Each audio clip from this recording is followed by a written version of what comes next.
Problem with the internet today is our reliance on what is known as certificate authorities, root certificate authorities.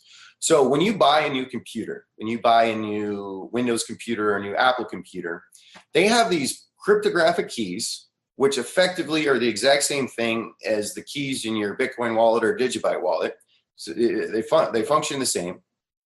These root keys are used to issue root certificates for all websites. And there's only about 15 or 20 of them that are used globally. And if you buy a computer in China and you buy a computer in the United States, you're going to get different pre-installed root certificates because this is how nation states attack each other.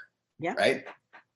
So fundamentally, if we take that system and completely decentralize it, you can eliminate the majority of DDoS attacks. You can, eliminate the majority of centralized points of failure. So sure, one person can be compromised. Okay, that's possible. But it's not where if you compromise one server, you're getting, 10 million passwords and user accounts and information and identity. So it's really decentralizing data. That's the most important thing we can do. Secure it, duplicate it, and decentralize it. So if one thing is taken out, it has its own independent security.